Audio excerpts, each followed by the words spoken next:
Hello les amis, je vous retrouve pour une nouvelle vidéo sur les cartes à jouer Magic, The Gathering, et je vais vous faire l'analyse en détail de l'ouverture du deck Commander Charge des Cavaliers. C'est un deck Commander de l'édition L'Invasion des Machines.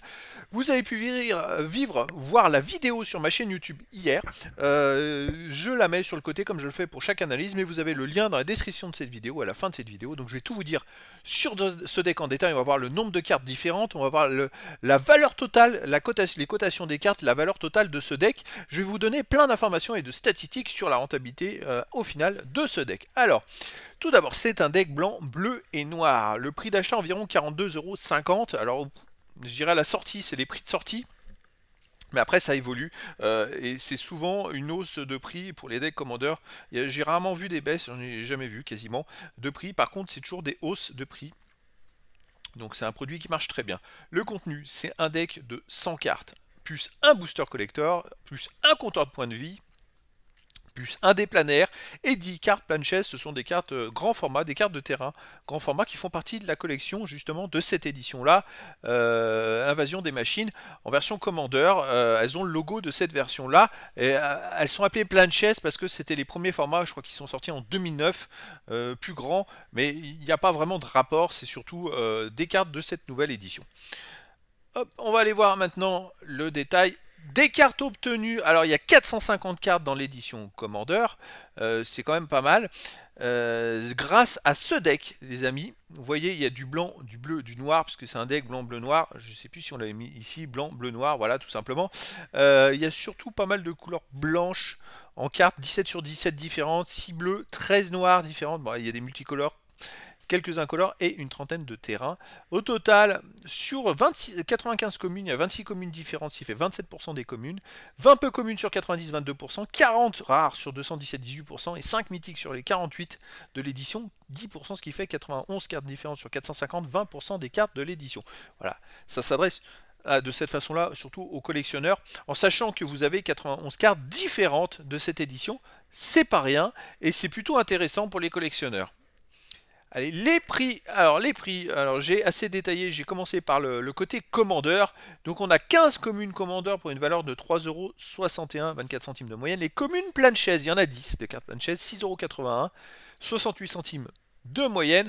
On a ensuite les peu communes, on a 20 peu communes pour 12,92 €. Vous voyez, ça fait 65 centimes de moyenne. Il n'y a pas une grosse moyenne, hein. Il n'y a pas des cartes qui ont d'énormément de valeur, les amis. C'est toutes les cartes qui ont un minimum de valeur. C'est ce qui est quand même peu intéressant pour ces produits. Les rares 40 pour 38,80, 97 centimes de moyenne. Les mythiques, il y en a 6, 7,48 €. Vous voyez, c'est pas une grosse valeur, 1,25 € de moyenne.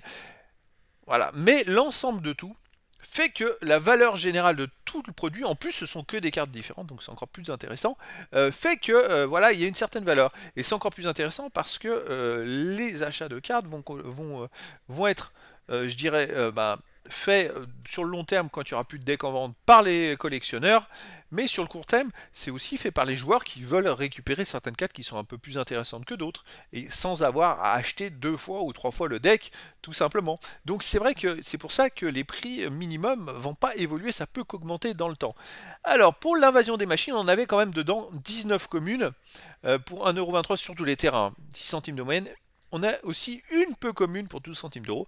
Il y avait aussi dans le booster collector une rare extra qui a une valeur de 10 centimes d'euros, malheureusement, et une peu commune foil légende du multiverse qui a une valeur de 7 centimes d'euros. Bon, c'est pas des grosses valeurs, mais voilà.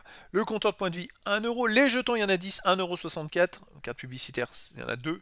Sans valeur, et le déplanaire 1 €, ce qui fait un total de 123 cartes et surtout une valeur de 74,87 €. C'est assez énorme. Vous allez le voir, hop, on arrive au petit bilan, les amis. Voilà, alors le prix d'achat c'est 42,50 € environ.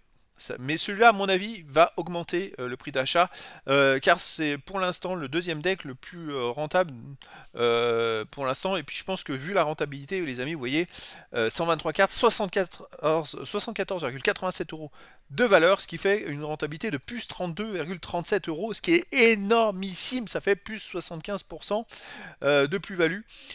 Donc voilà, franchement, je pense que ce deck-là, le prix va augmenter. Alors, ça arrive que dans les éditions, on a 4-5 qui sortent de deck, et puis vous avez des ruptures de stock sur un deck en particulier, et quand ça revient, le prix est de 15-20 € de plus. Ça m'étonnerait pas pour ce deck-là. À noter qu'il y a quand même 4 cartes dedans qui ont une valeur entre 5 et 6,7 euros. Il n'y a pas de carte au-dessus de 6,7 euros. Mais voilà. Et c'est ensuite la multitude de cartes qui ont une valeur de 50 centimes, 1 euro, qui fait que ça rend le deck intéressant. Donc c'est de toute façon un produit très intéressant, les amis, parce que les decks Commander, alors c'est un produit qui s'adresse aux joueurs. Si vous aimez le format Commander, franchement, vous allez vous éclater avec. C'est un produit qui s'adresse aux collectionneurs. C'est quand même pas rien parce que les collectionneurs, si vous êtes collectionneur, et ben vous avez une carte, vous avez 91 cartes différentes, sans compter les cartes de l'édition. Donc c'est vraiment, et puis les jetons et les cartes pleine chaise. Voilà, donc pour les collectionneurs, c'est top. Il y a très peu de cartes en double, à part quelques terrains. Et aussi pour les investisseurs, vous voyez, il y a une certaine rentabilité et je pense sur long terme, c'est aussi intéressant.